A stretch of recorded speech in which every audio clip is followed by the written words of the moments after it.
It's starting to look bad in California. Obviously, with Governor Gruesome, that guy's a scumbag. But man, I tell you, a lot of righteous Californians too. And I feel for you, man. But I don't know. I'm starting to see some doom and gloom, and I'm usually not a doom and gloom guy. But let's take a look at this. This is kind of concerning.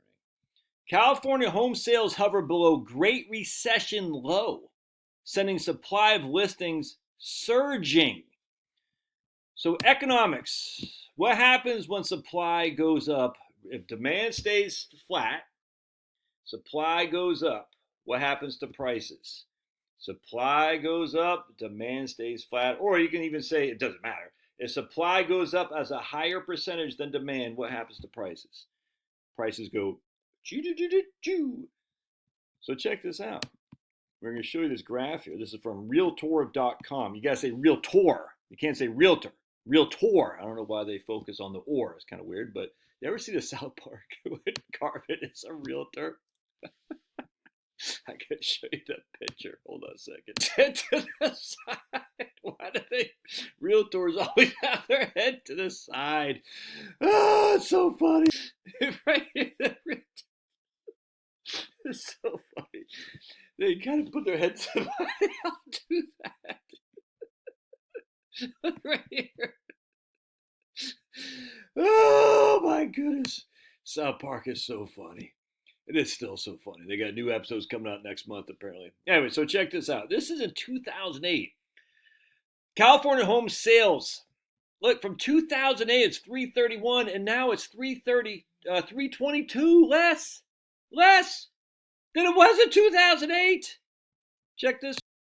Since mid-2023, total sales of single-family homes and condos in California have hovered below the depths reached during the Great Recession on a 12-month rolling basis. But it gets worse.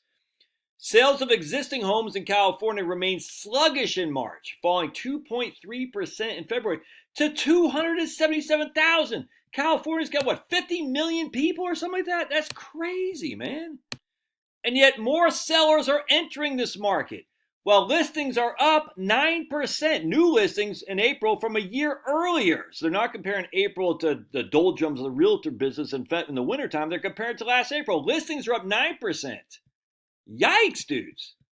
That's new listings. But active listings are up 50% from a year earlier. 50%. So you have active listings up 50%. New listings are up 8% from a year earlier. And look at the number of sales. Check this out. Affordability has been a key factor weighing on buyer demand, with median home prices there more than 8 times the typical household's income, the highest ratio in the country. Home price growth accelerated in California during the early days of the pandemic, driving the state's median listing price to new heights. High home prices and rising mortgage rates puts home ownership out of reach for many would-buy buyers. Yep. And despite the tepid pace of sales, California's prices have remained firm. About $767,000 is the median list price. But guess what? There's no demand. You got the list price all day long. It's only for the people who can afford that. So what does that mean? Especially when you have active listings up 50%. A supply shortage had helped prop California's home prices, but as inventory surges across the state, some market experts are now watching for those prices to stagnate or even fall. You think? Now, I follow this guy on what is this? LinkedIn, Jonathan Lansner. He's a columnist at Orange County Register, and he right here. So something there. Post a couple things here about U.S. home sales hit a 10-year low. California home sales tumbled below Great Recession for 21 months. But right here is interesting. California's hiring rate falls to the lowest since 2010. Yikes. Southern California averaged 19,000 closed transactions a month over 20 years. So closed transactions, basically 20,000. February's 12,000 was 39% below the norm. Yikes, dude.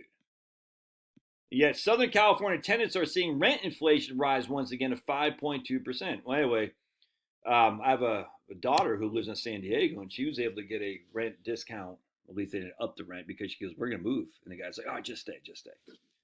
turns out there's an issue with her house. Or there someone above her was, I don't know, some kind of wetness came in. Anyway, but check this out. Oh, but it gets worse for the great state of California. Another refinery closure in California increases the state's dependency on China. With the upcoming Valero refinery closure in California, the fifth largest economy in the world will be more dependent on China for its demands for transportation, fuels, and oil derivatives to make products. All right, so this is insanity. Because if we're relying on China and we're going to have import tariffs, which we need to have, and you're closing your ability to self-produce, what does that do for cost, you freaking fools? Not you guys, the people running California. I mean, this is insanity. It's insanity. And this is why I think actually they let Trump win. Because they could have taken the election from Trump if they wanted to. But they had to shut down the green insanity. And as such, they said, we're going to let Trump win so we can stop the green insanity. I literally believe that. And now California's still going the route of insanity, for sure. I don't know why. I guess they're just saying as a warning. Because they don't want Gavin Newsom in there. I don't know. Again, I don't know. But if they could have stopped Trump in 2020, they could have certainly stopped him in 2024. But they didn't, because I really believe they said, look, we overpromised, and we're going to way under deliver when it comes to the green stuff, and we don't want that to happen. So we got to make someone the bad guy, and it's not going to be freaking Kamala. It's going to be Trump. And Trump's like, I don't care, because I'll take all comers. Anyway, I don't know, man. If I'm in California, I'm thinking about selling my house as a way to lock in my equity. Things are going to get tight. You might have to drop your price on them. And especially if you're going to sell your house and stay in California, because then you lose those Prop 14 property tax benefits you get, and you're going to go into another place. I don't know. That looks a little bit dicey to me. So I'd tread very carefully for sure. Or just list your house as a more affordable place so more people can buy it. All right, God bless. Love your thoughts.